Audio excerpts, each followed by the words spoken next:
Hey, welcome to my guide for the beginner 80% setup in 7.1. I will have timestamps in the description of the video if you need to check out a specific part of this.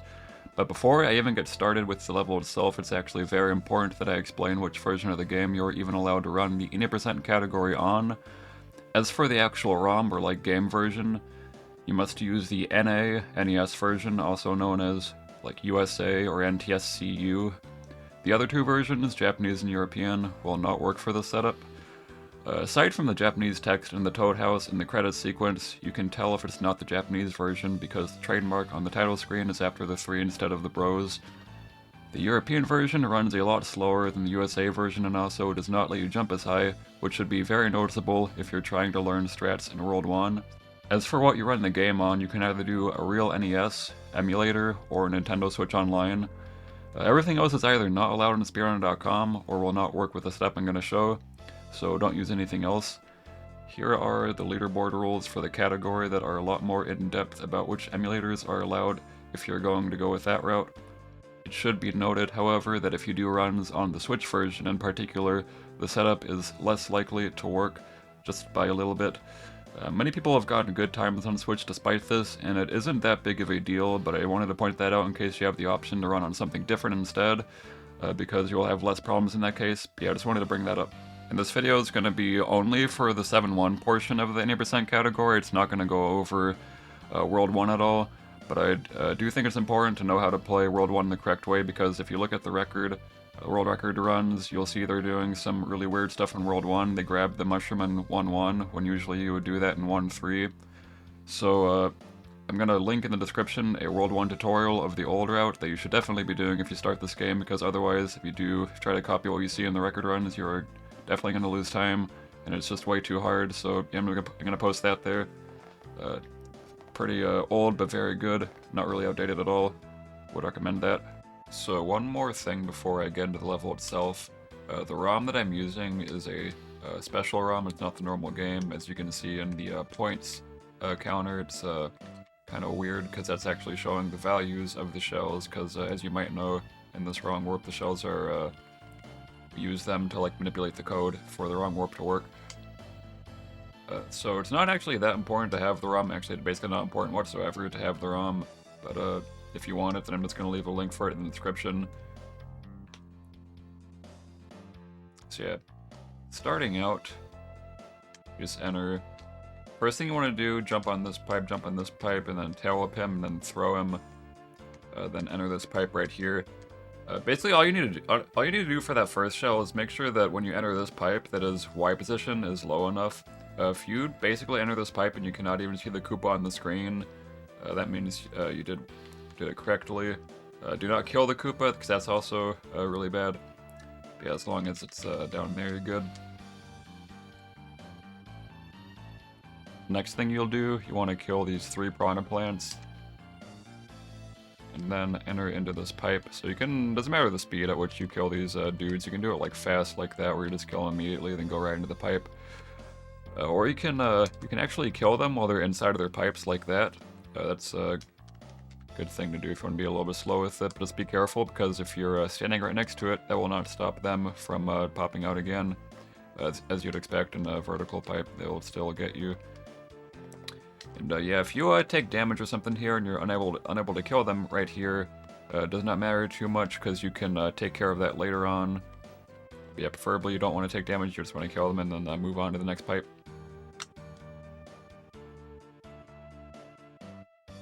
So next, once you get out of this pipe, just get this Koopa, go into this left pipe here.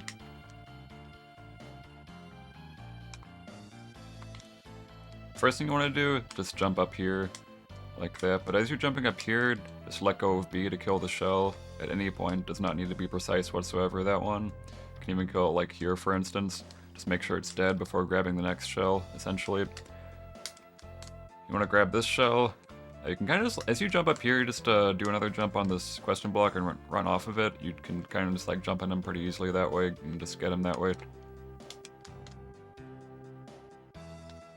You want to kill this. This one's more specific. You can only kill this on one very particular pixel, but it's easy. You just gotta run into the right side of this question block right here, and then let go of B to kill it there. Make sure that you are in there. If you kill it like right here, for instance, it will not work. If you have the ROM to see the values and the points, you'll see this one's assigned in the middle there. You want to make sure it's on E3. So yes, make sure that you're in there before killing it, because only one specific pixel will work for that one. Now this shell right here, so basically I would recommend always jumping on this shell to get it. So basically just when you get this shell, just get it. You can either jump on him or you can tail whip him. But if you tail whip him, it's a bit more complicated because you can only do so if he's on a certain cycle. So as you can see, he's going up then down. If you try to tail whip him on a down cycle like I just did right here, if I continue with the wrong warp, then the game will crash. This will not work. You want to only do that if he is on an up cycle. So if I wanted to get him, tail whip him, I would do it like that and it would work. Yeah, I would basically recommend always jumping on him just to make sure that it's, you know, just works out. And most of the time it'll probably be faster to just jump on him. Yeah, do that and then just grab him and carry on.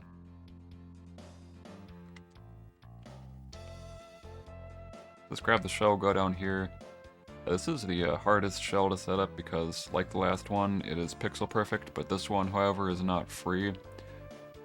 Basically just gotta throw it, then land on it in a specific spot, and then hope that it's at the right pixel. You can like retry it over and over if you need to, though. So this is what it looks like if it's correct. It should be on that exact pixel. You basically gotta memorize what it looks like.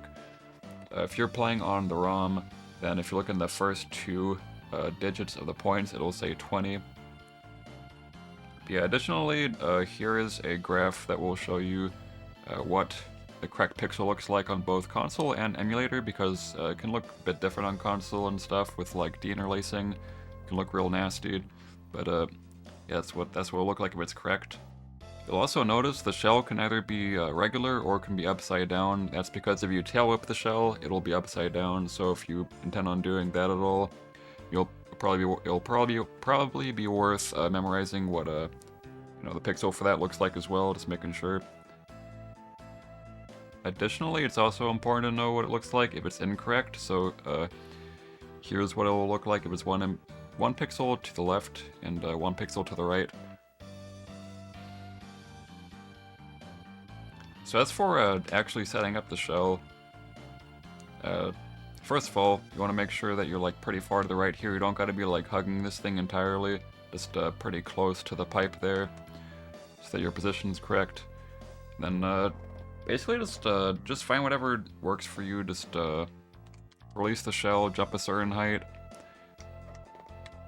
So the shell placement's also, like where it lands is also a little bit random, even though if you like jump in the same spot every time, it can sometimes be on the wrong pixel. Shell is a little bit random in that regard. Yeah, just find a combination of like a jump and a release point that works for you. I like to jump and release at the same time, and then sort of do an additional flutter before I hit the ground to like make me go and like be in the air for longer. Makes it a little bit easier to, you know, get the shell without taking damage. So yeah, set it on 20. And if you didn't kill the piranha plants earlier, for some reason, if you like lost tail or something, you can actually use the shell to kill them before setting the shell up. Might have a hard time retrieving the shell though, but just try to get it and then set it up, and then continue down this pipe right here. Alright, first thing you want to do when you exit this pipe is just run to the right, take damage to this Koopa on purpose, then grab him right after. If you come into the section and you took damage earlier in your Big Mario, you actually do not want to take damage again. You want to just be Big Mario by the end of this, no matter what. So instead, just run to the left and grab him like that instead. If you're a small Mario by this point, there's no easy backup. Or there's rather no backup that's not extremely hard. So I will not include it in this tutorial. If you're a small Mario here, run is over. Sorry about that. Just take damage. It might be easier to grab this shell. Like, since these, these blocks being in the way can make it pretty hard to grab this shell. But if you like duck, it'll make your head less close to the ceiling. You can like wait for him to pass by you a little bit after the damage frames. Then grab him like this. And then right after you grab him, you want to enter this pipe right here. You want to be facing right when you enter this pipe. So you want to set it up, just make sure you're not too far to the right. Just go to the left, about there, then face right. And you want to go up right as you can see him starting to wake up, just like he was doing there, like when he starts shaking. That's the point when you want to go up into the pipe.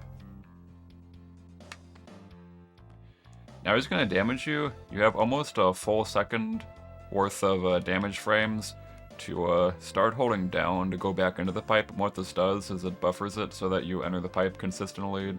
Or rather, when you enter the pipe, the shell will be in the same spot consistently, and it'll despawn in the same spot every time. It can sometimes, so that shell right there, it can sometimes despawn on the wrong pixel, but it is quite rare with the setup. It should not happen, but yeah, if it happens, it's out of your control, and it's one of the many factors that can just make your run fail. So just one more thing to note about just grabbing the shell at first that's maybe a little bit relevant. So there's a shell wake-up timer that's, it differs, like whether or not you're holding him or not. If you're not holding the shell, it'll wake up a lot faster. Like, it'll wake up quite fast since I've not picked it up. But if you pick it up immediately, it'll take like a lot longer to wake up. So if you want to be optimal, like save literal, like it's a few seconds it can actually save, then you would want to just wait about like 5 in-game timer seconds before picking up the shell. 3, 4, 5, and grab him, then go do the thing. So yeah, if you want to be like really optimized with it, then just you can always keep that in mind, and then just do that. Okay, so next thing you do in the setup is a pipe clip, and looks exactly like that. So basically, all you're doing is aiming. You want to like basically just like run into that little light green horizontal line by the lip of that pipe. You want to like be on top of that. You want to jump on it from like basically anywhere on these quest blocks. It doesn't really matter. It's not specific where you gotta jump exactly. And then you also want to be holding down, and obviously you're going to be holding left since you're running to the left. So basically it's holding down left, running into the side of the pipe. And you gotta be running with speed. Like, you can't just pipe clip like this, for instance. You gotta like jump from there.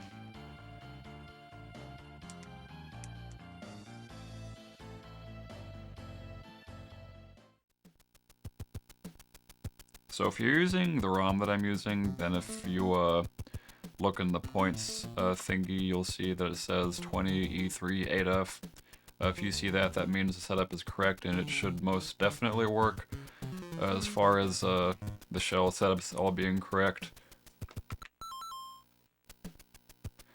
So yeah, just get spat out at the end here. It'll push you to the right automatically, and to the right in the corner with you is a invisible question block. You press it, and it goes to the end, and then the run is finished. And timing ends, like for this category, timing ends when Mario appears in the chamber, so it ends right.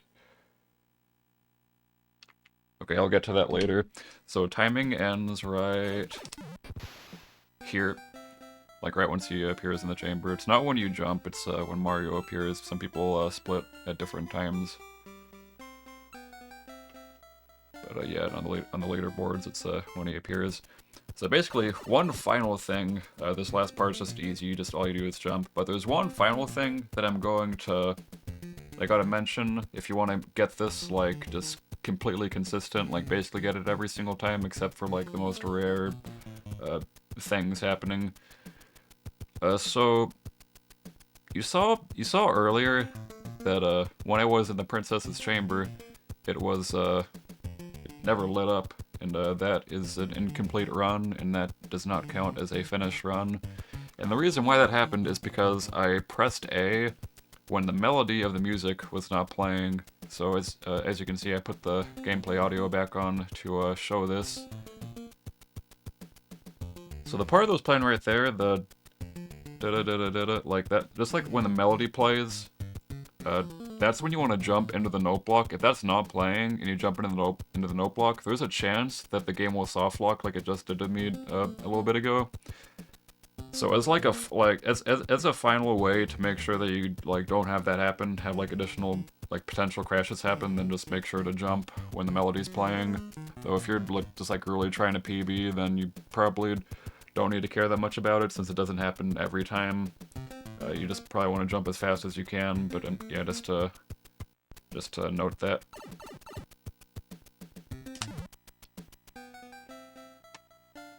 Alright, so that is the entirety of 7.1. I hope you enjoyed the video. If you have any questions, make sure to put them in the comment section. I'll try to get to them. And as one final thing, here is a full demonstration of what 7.1 would look like in a speedrun if you were to do this.